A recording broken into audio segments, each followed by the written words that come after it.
Heading to Las Vegas to catch the action at Allegiant Stadium? Skip the traffic and the sky-high room rates of the Strip. Book your stay at the South Point Hotel, Casino, and Spa. The South Point is located just 7 miles away from the stadium, and it's a quick trip up the freeway, making it an affordable rideshare or taxi ride. And don't worry about getting here when you land in Vegas. We offer a convenient airport shuttle to get your getaway off to a stress-free start. Shuttles are also available on Raider game days for a small fee. So whether you're rooting for your team or seeing your favorite band in concert at Allegiant Stadium, South Point Hotel, Casino, and Spa is your ticket to all the excitement. Are you ready to lock in your bets and cash in on the games this weekend? Join Jeff Parles and Alex White. One of my favorite plays here is getting 2 touchdowns with Florida State. Even though the total's been batted down a little bit, I still think it's okay to go under. Chris Andrews and Vinny Magliulo. I don't think this is a great Kansas City team. I think the Chargers win this game. All right. If you see a hook here, it's not going to last long. The wise guys are certainly not going to play the favorites. Every NFL matchup, every college game that matters, the spreads, the stats, and the smart money plays. Are we sure either of these quarterbacks are good? Hell no, we're not sure. Bet your winning edge with Football Frenzy, streaming live on YouTube every Friday at noon Pacific.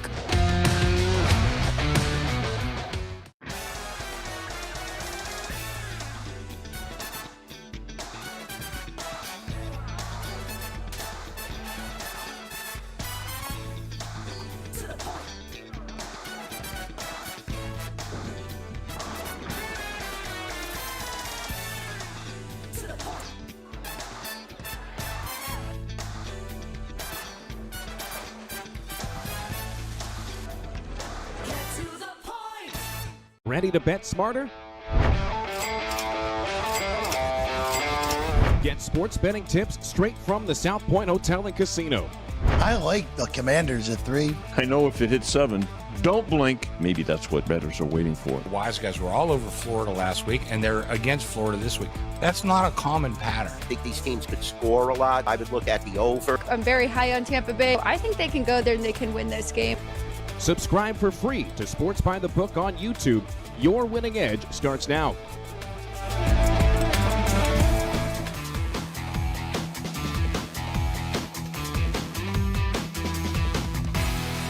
Welcome in, everybody, and happy Monday. This is Sports by the Book. Excited to go through all of today's action with you. We've got a Game 7 in MLB. We've got 2 NFL games, a doubleheader that we're going to break down. We've got a couple hockey games. And, of course, we have to recap the weekend that was Week 8 in college football and Week 7 in the NFL.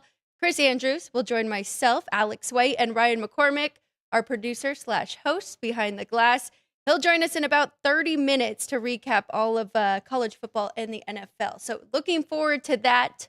But before we do that, we got to start with some action that we have today. 2 really good football games that I'm looking forward to. One that should be pretty high scoring, and then a defensive battle between the Houston Texans and the Seattle Seahawks. Let's bring Ryan in. Ryan, how was your weekend overall? I really enjoyed the college slate on Saturday. And then yesterday, some good games as well in the NFL, of course. Yeah, absolutely. Great games all weekend. Got some winners over the weekend. And one of my high school buddies, Daniel Bellinger, scored a 44-yard touchdown for the Giants this weekend. So it was absolutely exciting. Got some winners on Saturday. The Bears ended up winning yesterday. The Giants didn't end up holding on, but ultimately was a pretty solid weekend wagering-wise. And as you said, we do have the 2 best words in sports, Game 7 to bet on tonight. That's right. The Giants, that was a very unfortunate loss. Pretty crazy to see what the Broncos did in that fourth quarter. Bears, really good win. I saw they gave Dennis Allen the ball, the game ball, right? And you brought that up last week. You said he was going to want revenge of his old team, and looks like it played out that way. Yeah, I mean, he had been there for years from Sean Payton being the head coach there. Was an assistant with him, and then ultimately took over the head coaching job and was canned mid-season.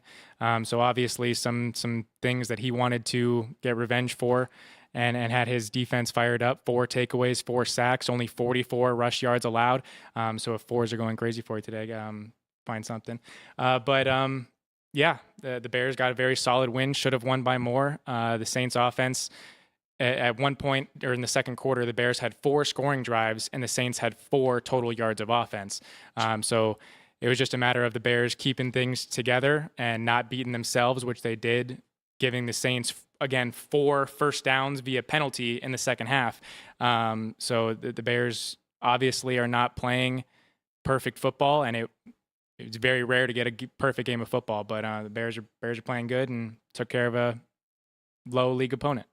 I have a crazy trend I will get to when Chris Andrews joins us, but about that early window, that 1 p.m. Eastern time, 10 a.m.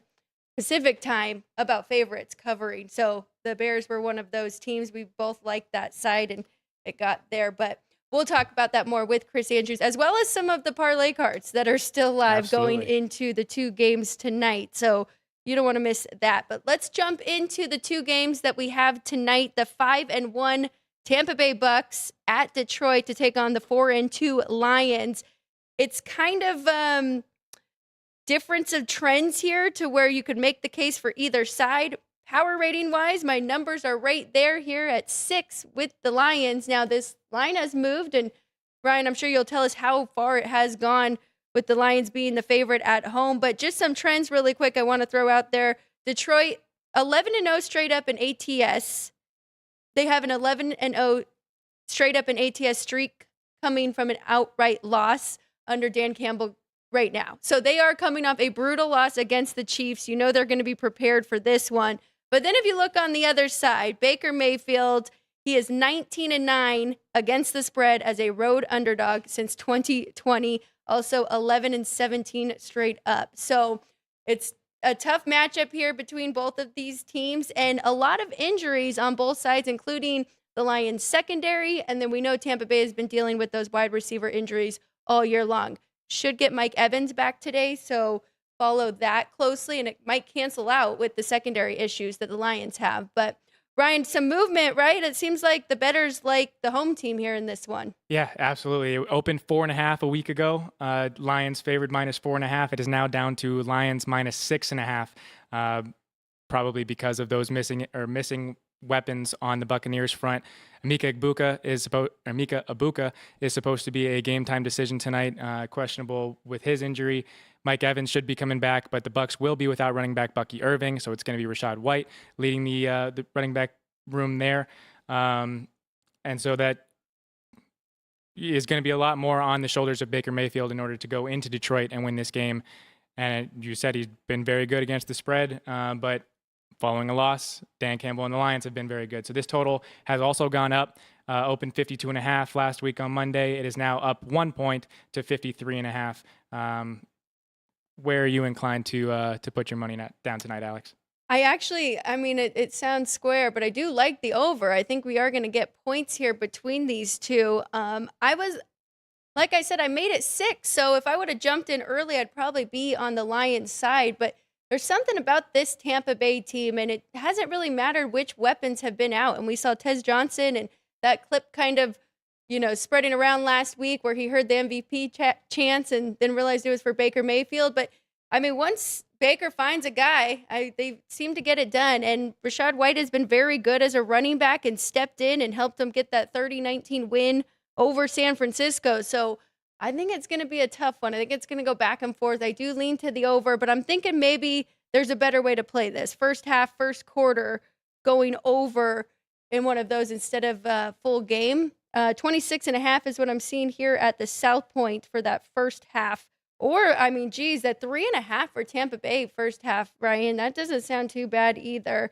Just don't really know how strong are the Lions going to come out. But I will say, one thing that Tampa's been really good defensively is against the run. 3.7 yards a carry, just 88.2 rushing yards a game. That's 5th best. So we know that the Lions are very balanced, but they do rely on Gibbs and Montgomery a lot. But I think Tampa Bay might be able to slow them down. We saw it with Atlanta and a few other of these big, good running backs. They really can slow them down. So, yeah, I'm kind of looking more first half. Anything jump out to you? I'm going to be on the Lions in this one. I've been high on the Bucs going back to last year and the weapons that they have, but missing Emeka Egbuka, not having Chris Godwin in this game, I think is going to be a big part. But also, if you look at the Buccaneers games this so far this season. Last week against the Niners was their only win or only game that wasn't decided by one score. And if you're going to go into a one-score game, or what should be a one-score game, what could be a one-score game against the Detroit Lions, and you don't have your full weaponry, that's going to be a very tough thing to go into. And so I don't even think this is going to be a one-score game. I think the Lions, in their black unis, want to put on a business, like are treating this as a complete business trip, want to just run the ball down their throat, or do everything they can to embarrass the Buccaneers tonight, is kind of the way I see things going. So, I mean, I'd be more looking at Lions props.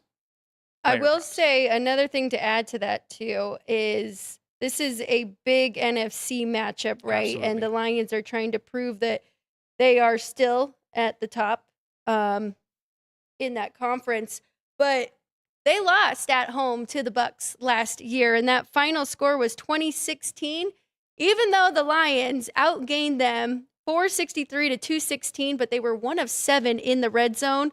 And Jared Goff threw 2 picks in that one. So they just couldn't finish the drives. I think they're going to be motivated to get that done here today. But so again, that's where my number was leaning. But I think I'm going with the total. Just with the Lions' injuries, I think that Baker Mayfield and company can find some success. But I do think the Lions ultimately get this win. Are you going to go play them on the money line and tie them up with somebody else, or you look and spread because you don't think it's a one-score game? I actually haven't equated it out yet, but I'll be, my smartest play is going to be the Lions money line mixed with the David Montgomery touchdown tonight. I'll calculate that out and see what I can get it at. And Montgomery did have success against them last year. It was actually Gibbs who they kind of slowed down. Amon-Ra St. Brown, look for him. That is definitely somebody I would look for when it comes to prop bets tonight. As I mentioned, Tampa Bay, I trust them against the run via Veda and them up front, but I don't really trust their defense. So I do think the Lions can have some success through the air and Jared Goff. I forgot I had some yards and passing yards and passing attempts for both of these two. Passing yards for Baker, looking at over 241.5. because of the secondary issues with the Lions, and Goff over 32.5 passing attempts. And that's really going back to their run defense compared to their pass defense. And so far, their quarterbacks against them are averaging 33.2 pass attempts per game. So I like both quarterbacks to be throwing the ball a lot in this one. I think I'm going to go first half over as well. Think they'll come out firing there.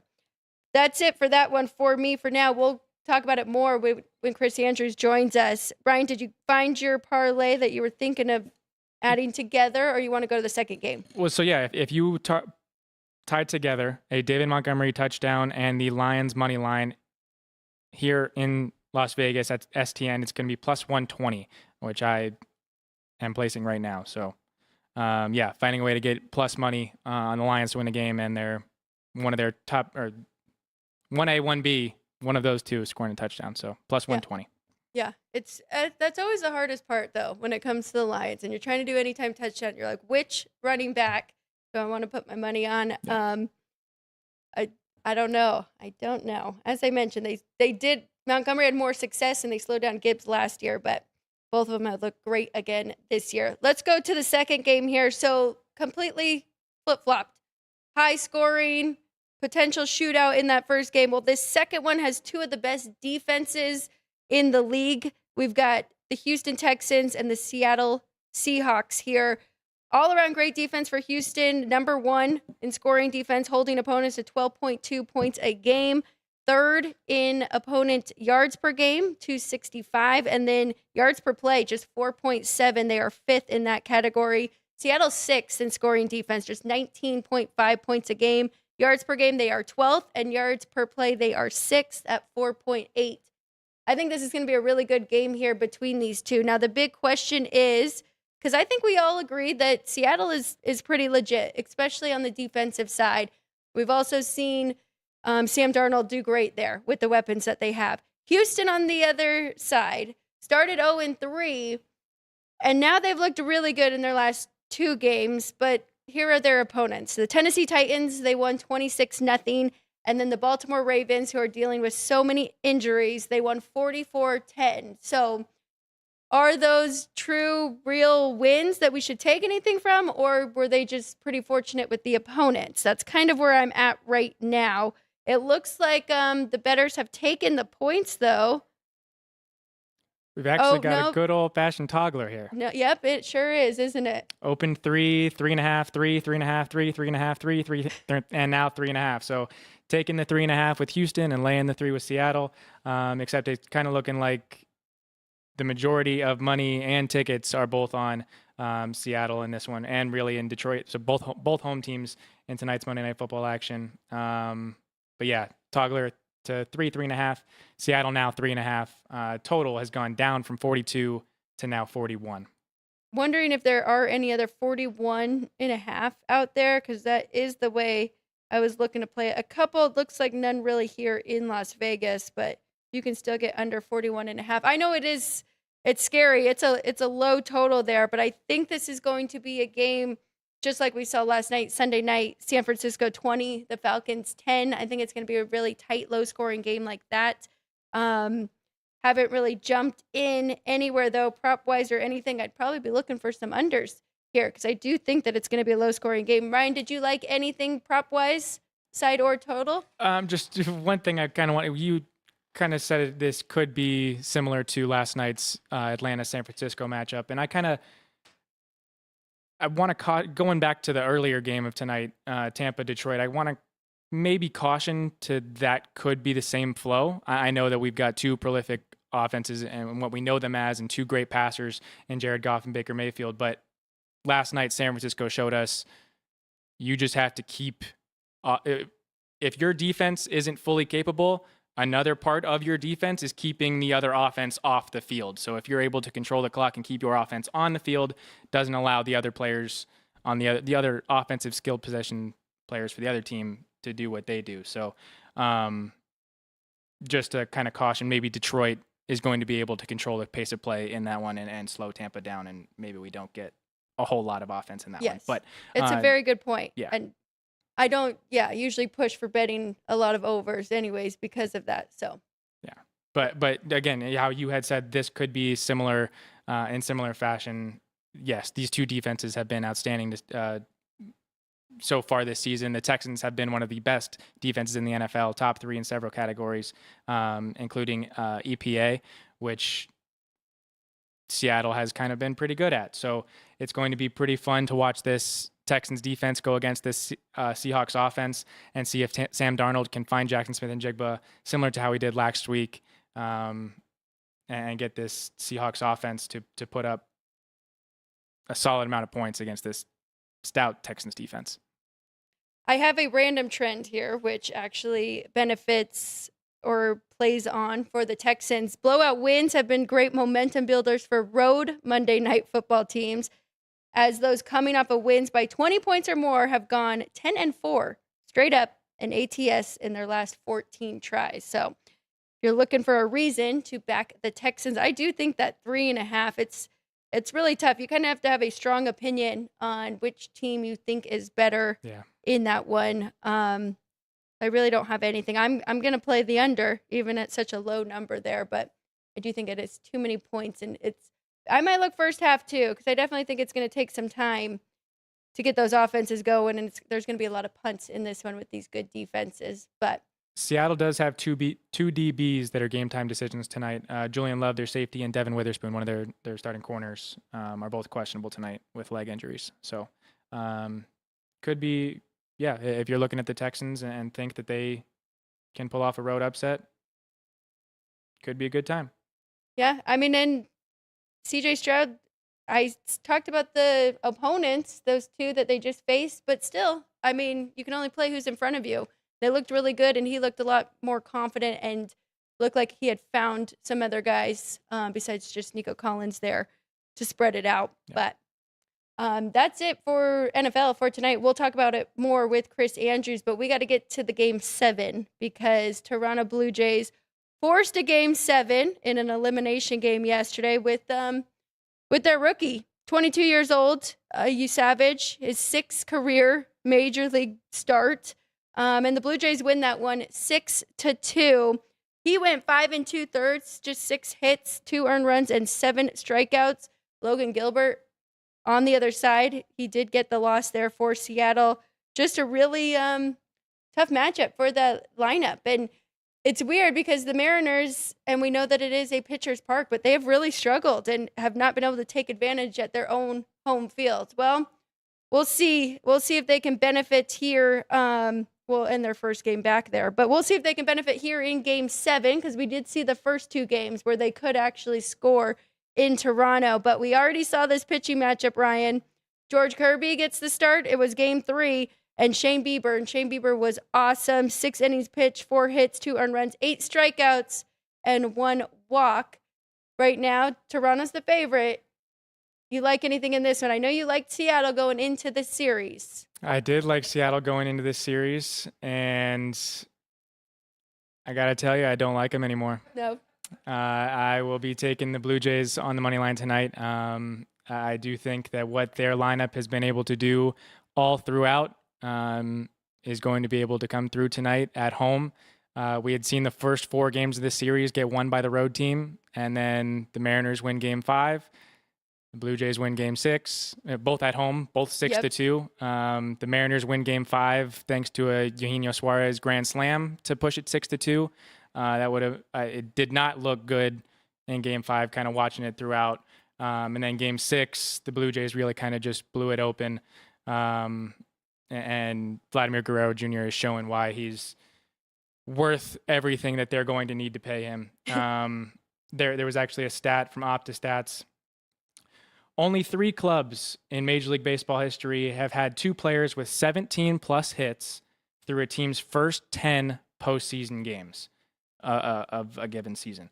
The 1979 Pirates with Willie Stargell and Phil Garner. The 1993 Blue Jays with Devin White and Paul Molitor.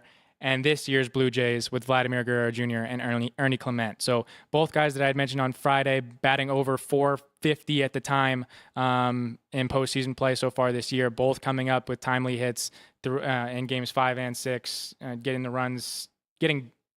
runners on for this Blue Jays team, just a matter of whether or not they're getting hit home. This Blue Jays lineup is doing more than the Mariners lineup right now, and I'll go with them at home tonight. That is my only concern here, their lineup. And you're right. Vladimir Jr. has been fantastic this whole postseason. But I lean a little bit to the Mariners from a value point. I think you're getting a really good team. You're getting a plus price. It's Game 7. Anything can happen. I got to pull up that weird trend I did send you to from Arash. Yep. Which is pretty crazy, but basically saying that Home field has been Game nothing. 7s don't even really help the home team. They basically have a 500 record, 30-29, and they have lost 7 of the last 8. That's just a trend. I don't really bet off of trends. I just think the 2 pitchers, I think it's going to reverse a little bit. I do think that Shane Bieber was pretty lucky, and if you look at his xFIP, it tells you that. And George Kirby was pretty unlucky. Besides that, we did see Brian Wu out of the bullpen. I think he will probably be the first one to come in if need be. And I think you're getting a plus price with George Kirby and then Brian Wu and then whoever else they have. And we know the Seattle's pitching staff is very good, but I don't know. It's a lean that way. But I know, so pitching, I kind of give the advantage to Seattle. You got to give the lineup advantage to the Blue Jays. They're a tough team to even go against. And as good as Seattle did with the trade deadline, I still think the Blue Jays are better from top to bottom, 1 through 9 there. But so a little bit of difference of opinions there. What do you think about the total here, 7.5? Well, I just kind of wanted to add on to your point there. And going into Game 3, this pitching matchup, I loved the Mariners going home up 2-0, getting their atmosphere, getting their home crowd fired up, all that kind of stuff. Their lineup was hitting. Their lineup was on fire going into that game, and Shane Bieber shut them down. To the opposite, to your point, or throughout the regular season, we've kind of seen when teams get a pitcher within a 2-week span, it kind of reverts. If they lit them up in Game 1, they don't do so well in Game 2. If they didn't do so well in game 1, they light them up in game 2. So you could see it here, but it is game 7. Granted, anything can happen. It is baseball. But my point in game 3 was trusting the lineup of the Mariners that didn't show up. And for this entire series, the Blue Jays have found a way, for the entire postseason, going against the Yankees, putting up double-digit runs, the Blue Jays lineup has consistently found a way to get runs across the plate, and the Mariners haven't.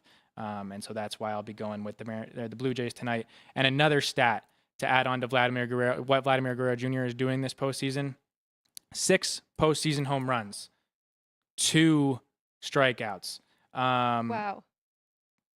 The only times that has been done in Major League postseason history, and in a team's first 10 games of a postseason, or not first 10, excuse me, any 10 games of a team's postseason. 1978 to 1980, George Brett did it.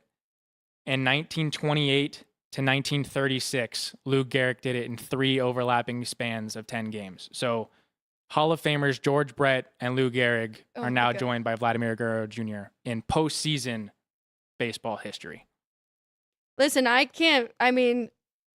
thought that Toronto was done. They lost the first 2 games, and the first one wasn't bad, 3-1, but the second one, 10-3. I thought they were just going to kind of give up. They go back to Seattle, and it's been really impressive what we have seen in the last 4 games, winning 3 of 4 to get to this spot in Game 7. So I think it's going to be a great game between these two. I'm looking forward to it. Total, I can't even touch the total. There's a trend about Game 7s with the under, but I wouldn't even want to go under that 7.5 here. Maybe if they put some runs up early, you can get a better number to come in under, because, we're going to see everyone out of the bullpen that we possibly could. But looking forward to that one, and we'll find out. Ryan, we got to talk about the winner of this series has to play the Los Angeles Dodgers. And we haven't been on air since Ohtani did what Ohtani did in Game 4, and the Dodgers swept the Brewers. Ohtani shut me up. That's flat out. The Dodgers shut me up. I've rooted against the Dodgers my entire life and wanted to see the Brewers get at least one game, but the Brewers batted just over 100 in the postseason series, which isn't going to win you any games in Major League Baseball. So, thinking that you're going to win, then you claim the National League pennant and not be able to get any batters on, let alone runs across the plate. It was pretty sad to see. But as a Cubs fan, pretty nice, actually. And that actually brings up the next question. Which team has the best chance against the Dodgers? I might have to give it to the Blue Jays. We have seen them, like you said, consistently all year hitting, because I don't even think that was the Brewers' fault. I mean, when you have Blake Snell and then Yamamoto pitch the way they did in the first 2 games, kind of set up for failure there. So their staff, their rotation is just crazy right now, and you aren't even getting a chance against their bullpen. Yeah, and I'd agree that the Blue Jays are more prepared to go into the Dodgers just because of the veteran presence that they have on their roster.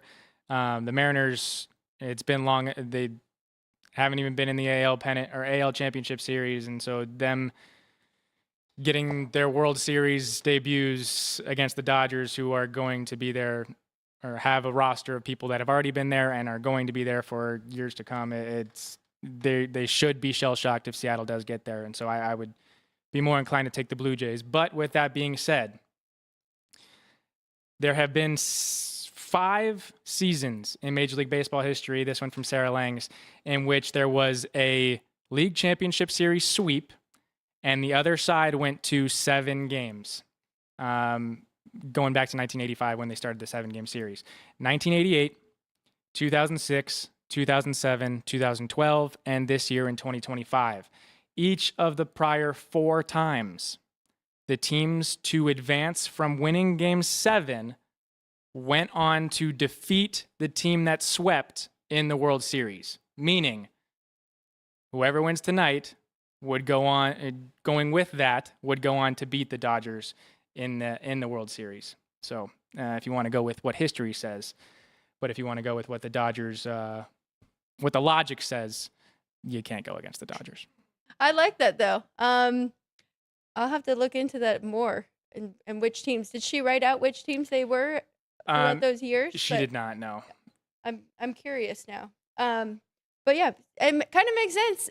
But I said this about the Dodgers 12 before, was the and all they're Tigers. celebrating after every big win, and they just continue to celebrate and then turn around quickly. But they have struggled. I mean, pieces of their lineup, there's definitely holes. So whoever has the best pitching to throw at them could work out as well. So 2012 was the Tigers against the Giants. 2006 was the Red Sox against the or 2007 was the Red Sox against the Rockies. 2006 the Cardinals beat the Tigers, and 1988 was the Dodgers over the Oakland A's. Nice. Okay, thank you. Well, let's go. We've got 5 hockey games we're going to quickly hit before Chris Andrews joins us at the desk to recap everything. I'm actually excited about this hockey slate. I feel like we have 5 decently games, or at least some that are good enough to find some bets in. So Yeah. We'll start in New York. The Wild in Madison Square Garden taking on the Rangers. Rangers minus 140 here at the South Point. Totals at 5.5 with juice to the over. Well, we know how the Rangers have played at home so far this year, Ryan, and we didn't get there last time, and they have not won yet at home. So $1.40, I think that number is just a little too high. I will say, though, Shesterkin, 2-2-1 on the year, a 1 goals against average, and a .962 save percentage. I like the Wild under 2.5 for their team total. I can't bet the Rangers to get it done here, which I think they will, but I'm going to bet under for the Wild team total, under 2.5 goals, because I do trust Shesterkin and how he is playing right now. So since we know that the Rangers have struggled scoring at home, the Wild have also only scored 4 goals in their last 3 games combined, including an overtime loss. Would you want to take the Full game? getting minus 105, full game under 5.5? I do like that too. It's probably actually, probably smarter. That's the way to go. I guess I was just a little bit nervous on the other side because Gustafson's numbers haven't been like his typical numbers, 3.56 goals against average. But I think I agree. I think that is a good way to play it as well. Okay. Just either way, going with an under in that one. Yes. All right. Well, now we'll go to Philly, another home favorite, minus 130, taking on the Kraken. That total is also 5.5 with heavier juice to the over. I agree with that heavy juice to the over. I actually like that game over. I think 5.5 is too low for both of these teams and the goalies that we have going. Samuel Ersson for the Flyers, 3.87 goals against average so far this year, 8.49 save percentage.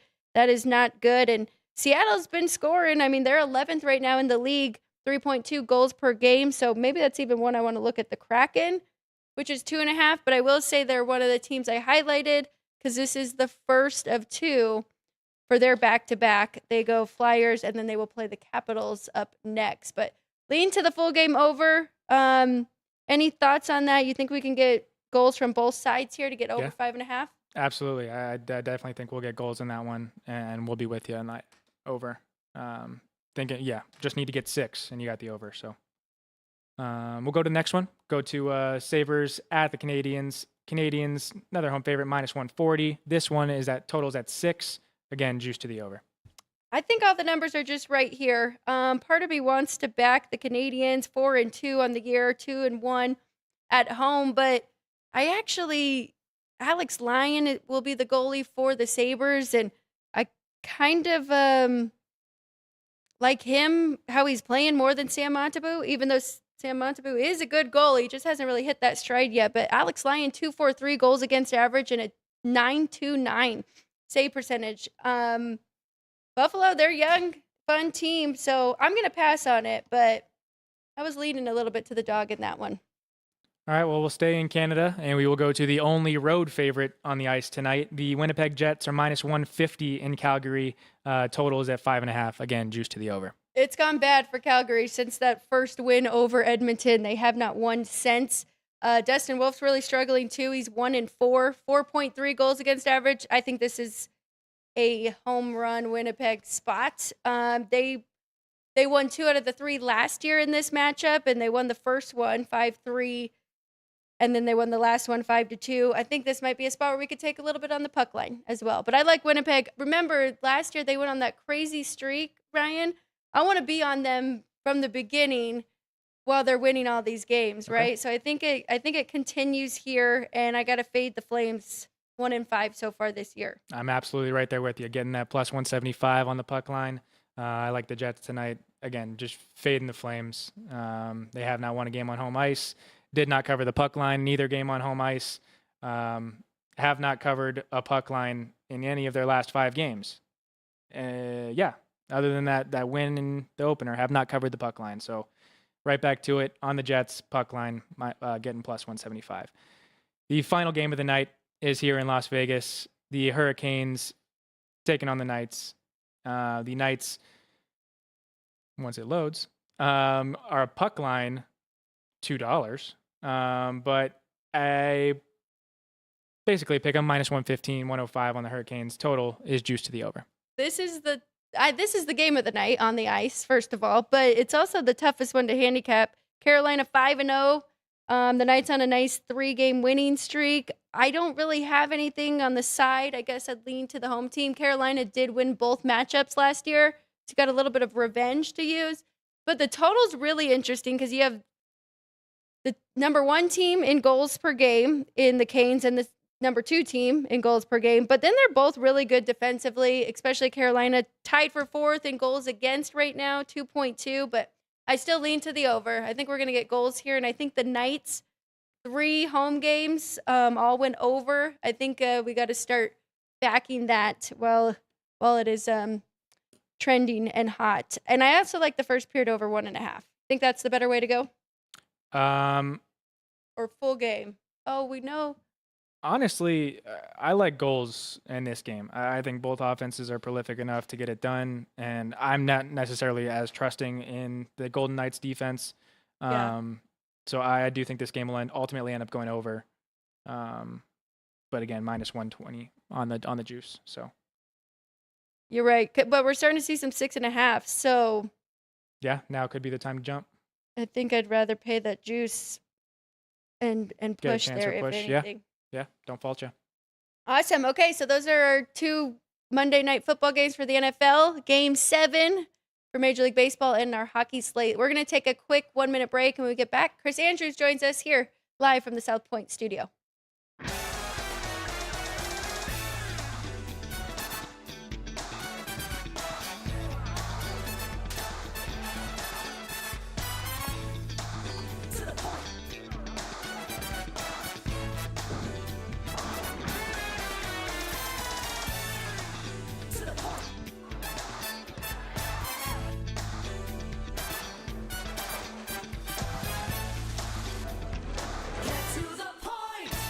Ready to bet smarter? Get sports betting tips straight from the South Point Hotel and Casino. I like the Commanders at 3. I know if it hits 7, don't blink. Maybe that's what bettors are waiting for. The Wise guys were all over Florida last week, and they're against Florida this week. That's not a common pattern. I think these teams could score a lot. I would look at the over. I'm very high on Tampa Bay. I think they can go there and they can win this game. Subscribe for free to Sports by the Book on YouTube. Your winning edge starts now.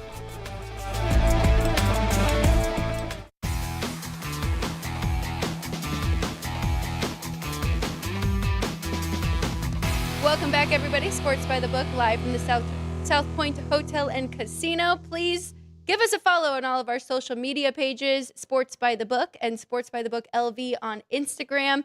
We send out reels daily, so give those a follow so you can catch up with them. Joining me at the desk, Chris Andrews, Sportsbook Director here at the South Point. Let's start with tonight's games and kind of what you have going towards those and how the weekend was for you guys. Well, let's start with tonight's games. I got two games, 2 actually excellent games, I think. Yes. I need at least one of these dogs to show up and cover for sure. Maybe win outright would be nice. A lot of money on both favorites going into tonight.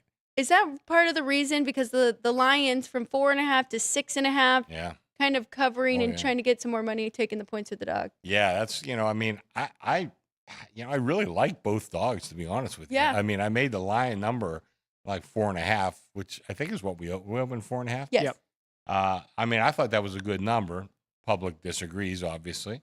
So we're up to 6.5 there. The second game, I made it 2.5. I really like I like both teams, to be honest with you, but I really like the way Houston's playing some defense. I'm not saying anything bad about Seattle because I think they are a very legitimate contender. That one of the really surprise teams for me. Houston is a little bit too, because I mean, last year they did or C.J. Stroud anyway took a step back. I think a lot of it was that offensive line, and I'm not sure they've totally addressed that problem. But I did like both dogs. I made the Seahawks number 2.5, and once again, I think the public disagreed with me, so they're on both favorites pretty good. I wish I had the numbers, but remember we had a doubleheader last Monday. Both dogs won outright. We had the dog win outright on Thursday. So something about the prime time spots. We've been seeing underdogs do very good. Yeah, I hope that doesn't reverse tonight, really, or else. That's how those trends usually go, right? But no, one of them's going. I would say one of them's got to cover. Yeah, I mean, I know Tampa Bay. I know they lost their 3 top receivers last week. Somehow Baker Mayfield still pulled out that game. In Detroit, I have them going into this weekend. I had them and Kansas City at the top of my power ratings. So again, I'm not doubting Detroit in any way. I think they're still really, really good. But I think Baker can keep this close regardless of the injuries. That's a good team. I think Todd Bowles is, very underrated as a coach. He's done a good job, and I think not everybody expected that. After the Jets, the Jets are like a black hole, though. They could ruin anybody, But he's done a good job coaching this team. I think they're going to be ready tonight. And then, listen, I just need them to cover. I don't need them to win. Winning would be awful nice, though, I got to tell you. Overall, yesterday for week 7, any surprises? There is one trend I wanted to share with you that I thought was pretty crazy, too. So that early window, and I saw this from Evan Abrams, closing favorites are now 34-18 ATS in that 1 p.m. Eastern time window this year. 5-1 yesterday. The Jets, of course, closed as a favorite. Where you guys opened? They did. And didn't get there. They didn't get there. But and then I saw in the paper, I think Chuck Esposito from the stations was talking about he expected to have a losing day yesterday. We actually had a pretty good day. But the early window hurt us. I mean, there's a lot of favorites. Every favorite won. Like I said, the Jets. Nobody had the Jets anyway, so that really didn't even count. So we got hurt early. The second window, I thought we had the Giants game. That was the most. I was watching Get Up this morning. It's one of the most miraculous comebacks in the history of the NFL. And the Cardinal game, I thought we had that one too. Very briefly, I want to talk about that. Yeah. A couple things. Okay, first of all, they had that 4th and 1 late in the game, and it was a long one, and they had Jacoby Brissett sneak. It was a long one, and right away I said, I do not like this call. It was like at their own 42 or something like that. Punt the ball away. Defense was playing okay, not great, but playing okay. They should have punted the ball. I said that then. The other thing. And I've been saying this for many years, ever since the 2-point conversion came back into the NFL. College may be a little bit different, but in the pros, I don't think you should go for 2 unless you think it's either your last score of the game or the other team's last score of the game. Otherwise, go get the 1 point. Go get that 1 point. And I think you could see it bit the Cardinals in the ass. They kept going for 2, and there's a couple other games where they went for 2, and of course the Giants went for 1 and couldn't make it on a couple occasions, which that was bad too. But either one of those would have won outright, would have salvaged us quite a bit. I did like though that Matt LaFleur chose not to kick the field goal to tie. That's okay, yeah. And decided to go for the win. Yeah. And not leave too much time on the clock. But I guess if you're the better team, you kind of take those shots. Yeah, they were. But, I really think that Cardinals 4th, and like I said, they're calling it 1, but it was really a long one. And I didn't like the play call. I didn't like the call going for the first down. Right. And I thought you punt, you have a pretty good chance of winning the game. If you just, pin them, even at their own 20 or whatever, which was would have been easy to do. I'm surprised you needed the Giants, I guess, to break up some of those parlays, which is the money line for the Broncos. But I heard a lot of people, including myself, like the Broncos minus the points. Oh, yeah. Because, No, the game still helped us. Yeah, and them covering at least. And Ashley, she's probably listening. She did the teaser card. She put Denver minus 1.5 on the teaser card. That was the first thing I looked at. Did she use -0.5 or -1.5? And it was 1.5. So that saved us a little bit there. Very good, Ashley. Yeah. That game was crazy. It really was. And then last night was a big win. I mean, pretty slow, methodical, low-scoring game there for the San Francisco 49ers, but they get it done against the Falcons. So no real surprises. Yeah, and once again, if you look at the Niners have not been that impressive, but again, if you look at those ratings that I had, they're at the top offensively. And I think really, I'm still trying to figure it out, to be perfectly honest. But I'm trying to figure out who does the most to win football games. And I think, coaching has a lot to do with it. And listen, both their quarterbacks have executed well. Mac Jones or Jones had the one real bad game that they lost, but other than that, they've played very well. He's got crazy numbers right now. Yeah, like I said, he had one bad game. Passing completion percentage and no, he's good. He's earned himself a few $1 million because he's going to be a free agent probably after this year, and somebody needing a quarterback is going to scoop him up. Definitely looked very good. Shanahan's got to be like the new quarterback school. So like, hey, can you take Geno Smith for a little bit, turn him back around? Ryan, any questions for Chris before we go to some college with our recap? So the one kind of thing was going back to the Giants-Broncos game. The Giants scored the touchdown to go up 19-0 just before the end of the third quarter, and they went for 2 to go up 21-0. Yeah. Didn't get it, obviously, 19, and then the Broncos score on the next drive, go 19-8, and then ultimately amount the comeback. So I forgot they did go for 2 when I don't think they needed to do it. But they did it because they missed the extra point earlier in the game. Yeah. But if you just take that extra point there and go up 20, it's not a touchdown, 2-point, touchdown, 2-point field goal game. It's a touchdown, 2-point, touchdown, 2-point, and you need another touchdown. So the Giants ultimately beat not just the kick at the end, but throughout the game had decisions to where they cost themselves the game. But excuse me, Ryan, that's a very good point. And it goes back to chasing that 2-pointer, when you don't need to. Yeah. Excuse me, go ahead. No, that kind of was my point. I know it's a rare instance of where you're up 13, score a touchdown, and can go 21-20. But can you think of any instance where that has happened and an implication of a comeback like that? Or is this really just the first instance and the Broncos score 30 plus in the fourth quarter and it's a one-off? 33 in the fourth quarter. Yeah. I mean, for an offense that hadn't done anything for 3 quarters is just remarkable. Now, the one time I do say you go for 2 late, but again, this is when you think it's your last score of the game. If you go up 12 in the fourth quarter, it doesn't make any sense to kick and go up 13. Right. Because the other team's not going to kick 2 field goals. Right. That's when 13 helps you, when you think the other team might kick 2 field goals. Well, if they score, they're going to go probably score 2 touchdowns, and they don't have time to kick 2 field goals and tie. So if you're up 12 and have a chance to go up either 13 or 14, then I advocate going up 14. But once again, that fits into my theory. That's when you think it's probably your last score of the game. Right. If you think you're going to score again, well, then go for 1. I mean, if it's 14 minutes to play in the fourth quarter, then go for the 1. But I'm saying if there's like maybe 6 minutes or less, the other team doesn't have time to kick 2 field goals, then you want to go for 2 to go up by 14. That is interesting. But that's such a tough decision when you miss the kick, right? And then it is trying to chase and get it back. Then you're chasing it. Yeah, you're chasing it. And I'm, listen, 1 point. Well, we just, Ryan just explained it. And look at the game. 1 point meant an awful lot in that game. 1 measly little point we'd be having a whole different discussion today. Anything else NFL-wise? We're turning it over to college. Yeah, we can go to college.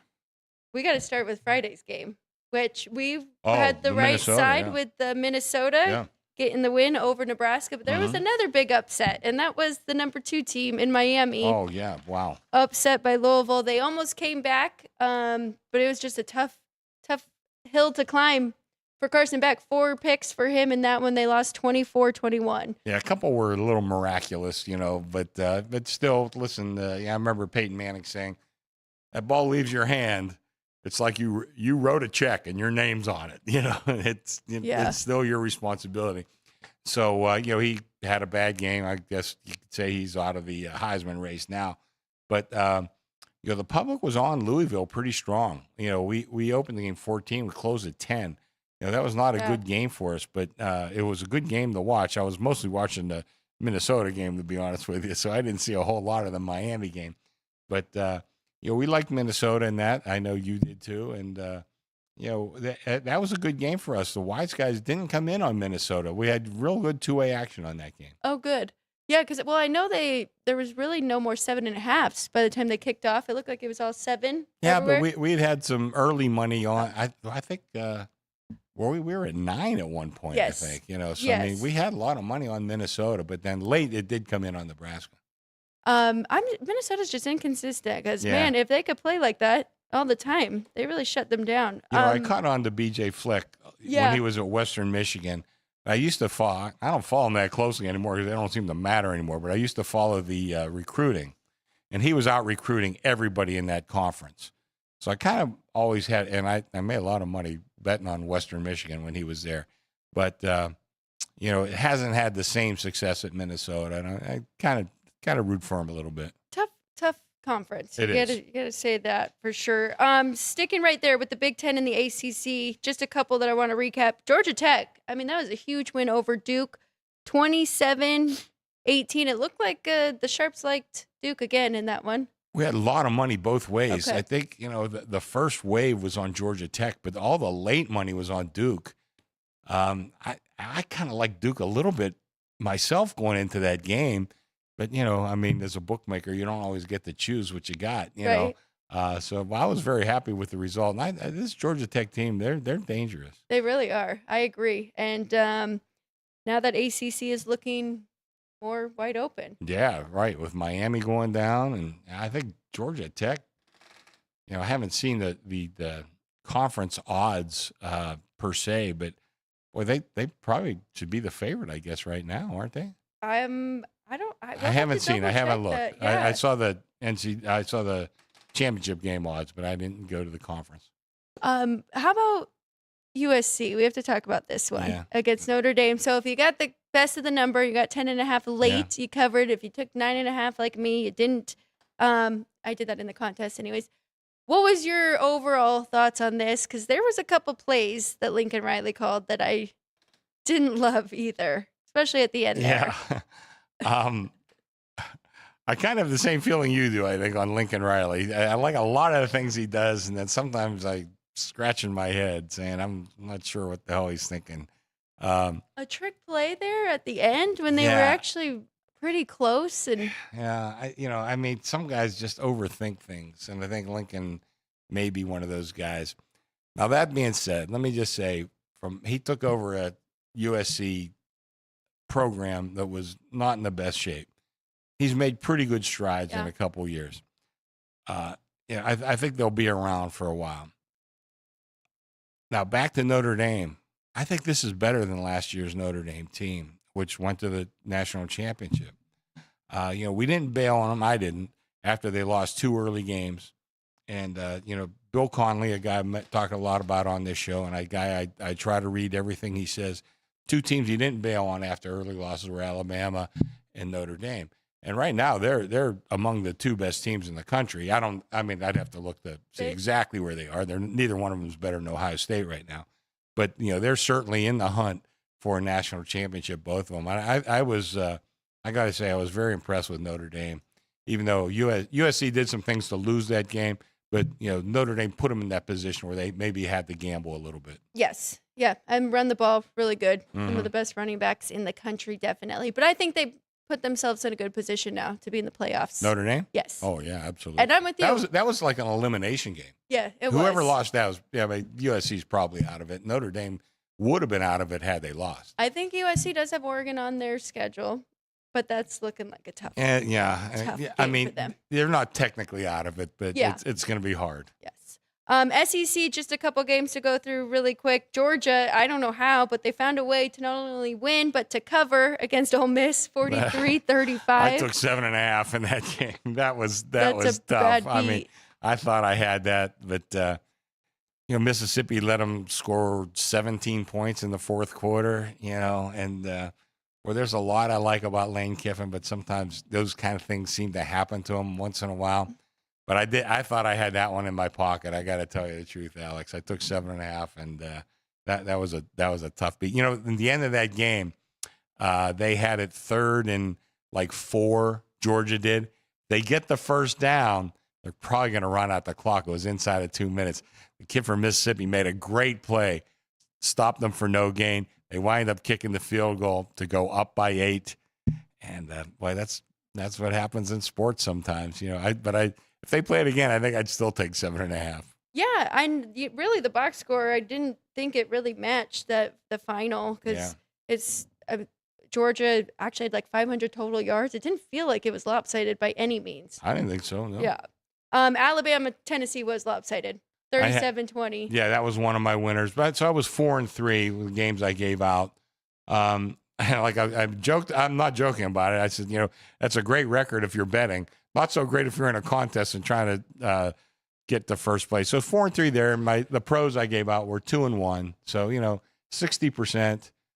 I think Billy Walters would go for that. So I mean, there's nothing to hang your head with.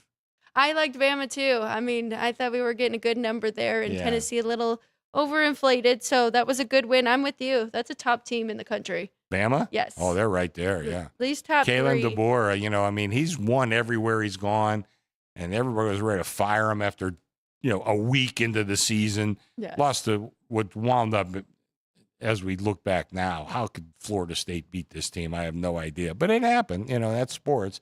But everybody's ready to get rid of him. I think he's an excellent coach, and I don't know how long he's going to stay at Bama, but I mean, listen, nobody's going to be Nick Saban.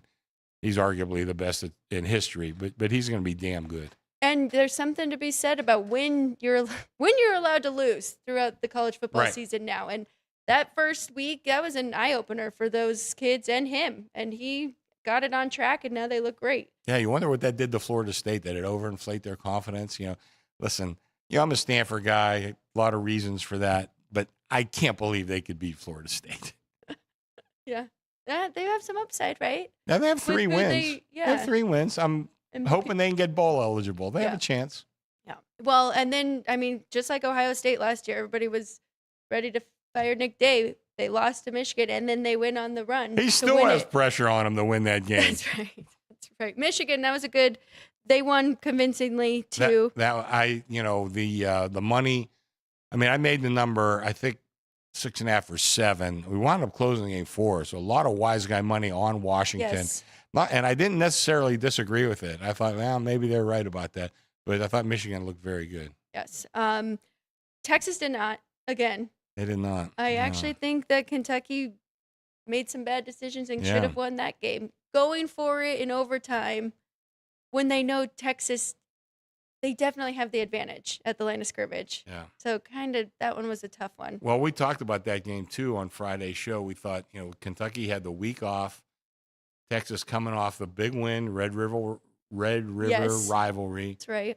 We thought that they may not be emotionally engaged in that, and I don't think they were. Now this week they play Mississippi State, and when I was going through my numbers, I mean, when I make my numbers, it's like the first draft. Now I have to go through boxes and everything else. My numbers came to Texas 4, I think 4.5. I says, man, that looks a little light, but I'm not so sure. And it opened like 6.5. But I have to look again. Texas, I don't think is that good. They're just not that good. Hey, I've been on Mississippi State a couple times this year, and they're a little they underrated. covered again this weekend against Florida. Costa guy Billy his Napier, job. yep. Billy's gone now. After a win, they let him go. After a win, I know that was a little strange. Yeah. Decided before that week. Maybe they needed him to cover. Did you see the end of the Michigan State game by any chance? I did not.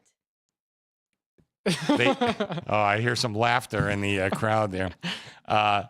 we needed the favorite. We needed Indiana. Okay. So they were up by 28, 38 seconds to go. Michigan State kicks a field goal to slice at the 25.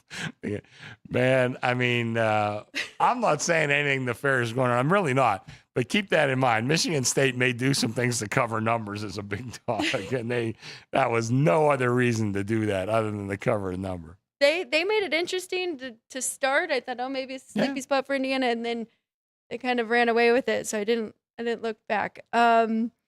Just a couple more. Missouri beats Auburn. That was a really good win for them in overtime. And Vandy wins at home Vandy against was LSU. for real. They're still for real, man. They're favored again this week. And, I think, at some point we have to realize that this is a new day in college football, probably all college sports. But, Vanderbilt now is, in the race for the SEC. Yes. We're not talking about the MAC or anything like that. We're talking about the SEC, and they're pretty darn good. Like I said, they lost to Bama by, I think, 13. Is that what they lost by? But they were right there in that game. I mean, they didn't cover, but they easily could have. Right. And they're doing a lot of things right. They Yeah. run the football well. Mm-hmm. They eat up the clock, control the time of possession, and they make second half adjustments. That's what actually kept me off of that one. Okay. Yeah, they're a good second half team too. So we'll see. Ryan, you have any questions or comments? Just to Chris? add on to that Vanderbilt note, Diego Pavia is now the 4th favorite for Heisman. Really? Yep.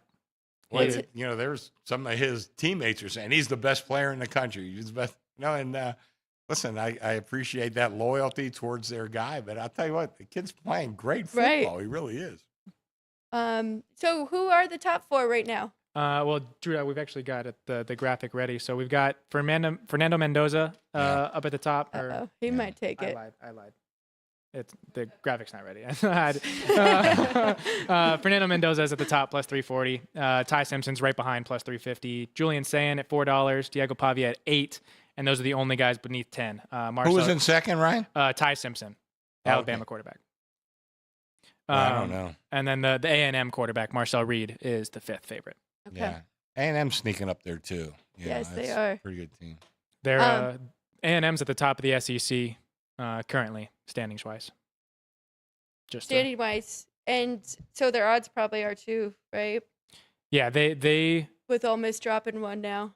Yeah. Ole Miss or A&M has LSU this week on the road, Missouri the next week on the road, and then South Carolina, Samford, and then Texas to finish their year.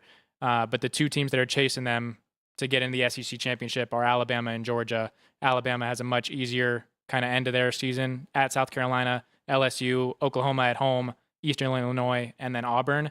And then Georgia has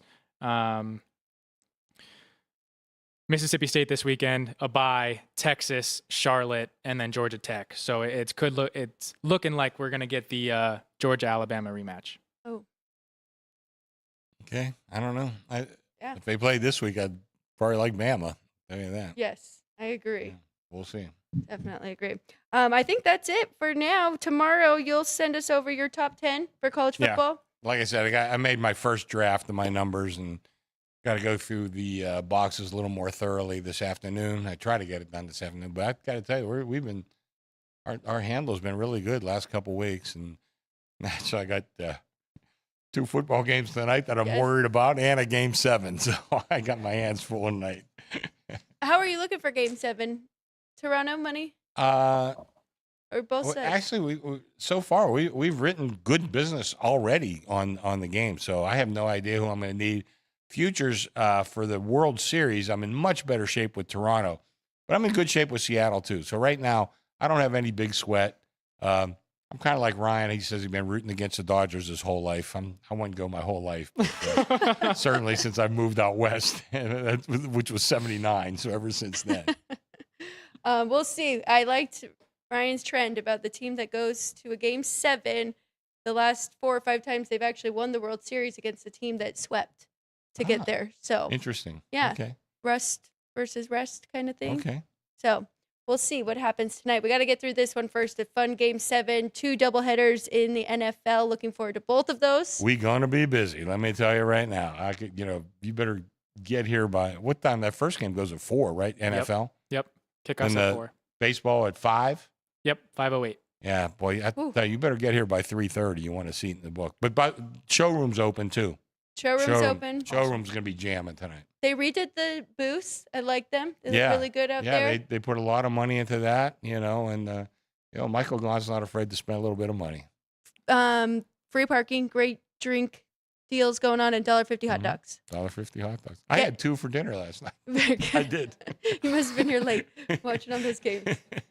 So get here early. You heard it from Chris, or go to the showroom at the South Point, of course. We'll have all the action here. Thanks for joining us today. Thank you, crew. Thank you, Ryan. We'll be back tomorrow, 10 a.m. as always, Sports by the Book, and Matt Neverett joins us. He'll help break down what he's seen from the Dodgers and looking ahead to the postseason. So join us tomorrow, 10 a.m. Hit that subscribe button, like and share as well. Thank you all. We'll see you again then.